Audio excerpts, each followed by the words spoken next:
Hey guys, it's me and Ritchie and welcome back to my channel. And for today's episode, we will learn more about the 10-minute email. So paano nga ba natin siya gagamitin?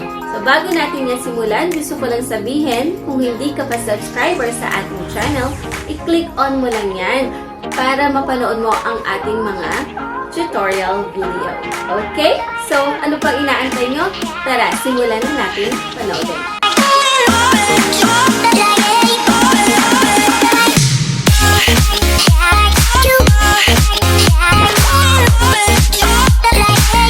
Okay guys, so let's start by comparing the difference between the 10 minutes email and the regular mail. Unang-una sa ating list ay ang registration speed. So as you can see, si 10 minutes email, instantly when you log into their website, time will begin to start. So 10 minutes countdown lang yan. Then you may start to copy pasting it to a particular site. So in short, magagamit mo lang siya within 10 minutes kasi mag-self-destruct siya. Later on, I'll be showing you for our example how we can create temporary Facebook.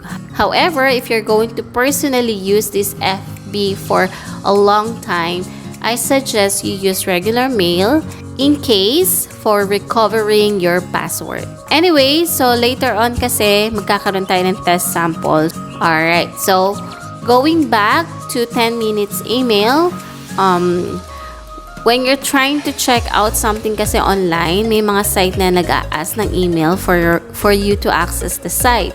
So tamang-tama to. Okay? For the regular mail naman kasi, there will be time consuming because you need to log into username and passwords, and then of course kailangan mo na approval from the email provider.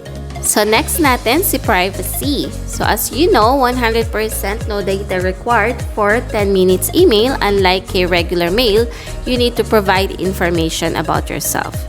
Next up, we have the function. So makaka-receive naman tayo ng emails with attachment using the span of 10 minutes kay 10-minute email. For regular kasi, you can use it for sending and receiving emails with attachment siya. Okay? And then let's talk about naman yung protection from hackers. So 100% naman si 10 minutes email dahil sa short lifetime period niya sa inyong mailbox. Unlike sa regular mail, sometimes may pagka-risky kasi siya dahil pwede siyang ma-hack. So for regular mail protection, always use the two-step verification code. This will protect you from someone who's trying to log into your Gmail account. So I always put mine on. Next up, for our spam protection, syempre gusto natin na 100% protected tayo. And for regular email, spam and unwanted messages, normally na nag-a-appear yan sa mail natin. Next, we have mail identification. For 10 minutes email, you don't need it. Pero kay regular mail, it will take time to recover yung ating user and sometimes password. So, mas magandang isulat nyo na lang yung password nyo and time to time, try to change it for your own protections na din if you're using the regular mail. Next, for CAPTCHA. None tayo kay 10 minutes, pero kay regular mail, always meron yan. For the last one, deletion. So 10 minutes email is deleted automatically, leaving you with no traces. Unlike a regular mail, even if you delete that, yung data, it will always remain. Okay?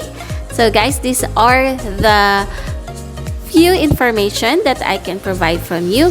Now, if you want to know more about the 10 minutes email, you can check out this link for more of 10 minutes information. Very useful siya and very educational. Mas magandang bago kayo gumamit, try to do a little bit of research about this. Now, stay tuned and I will show you how we can use the 10 minutes email. Hey guys! As I said earlier, we are going to create temporary Facebook. Kahit ano namang site, basta nanghihingi ng email, you can use the 10 minutes mail. So first, we will open a tab for Facebook. let's click on create an account. So here we have the sign up. Let's fill in the following, starting with the dummy name. So I will type in Kirsten, and for the last name, Crook. So leave mo muna natin ng empty yung email because later on I will show you what we're going to do here. Fill in mo muna natin yung birth date. So as you know, Facebook strictly not allowed younger ones. So let's use the year of 1980. Malapit-lapit sa aking birth year. And click on natin yung gender. Okay? Of course, hindi tayo makaka-proceed if we don't have an email. So let's open another tab and type in natin yung 10minutesmail.com. And here we are sa kanilang site. As you can see, this is your temporary email, and this one is your inbox where you can receive the confirmation. Later on, makikita na natin here yung mail once need na nating i-confirm.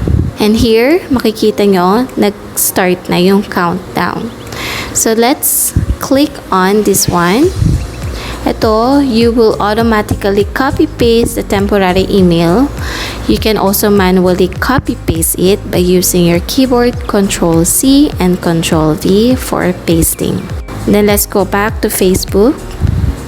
Let's paste it here. And then, another box will appear for confirmation of the email. After this, mag-type in na tayo ng password. Ayan, click na natin yung sign up. And let's wait for it. Okay, so it will ask for process and then you read muna yung nasa box for better understanding na din. Siyempre, kailangan yun when you're creating an account. So, meron na tayo na unang confirmation. So, click on lang natin yung images na hinihingi ni Facebook. Then, click on proceed. Balik tayo kay 10-minute mail. Yan. So, medyo wala pa tayong nare-receive.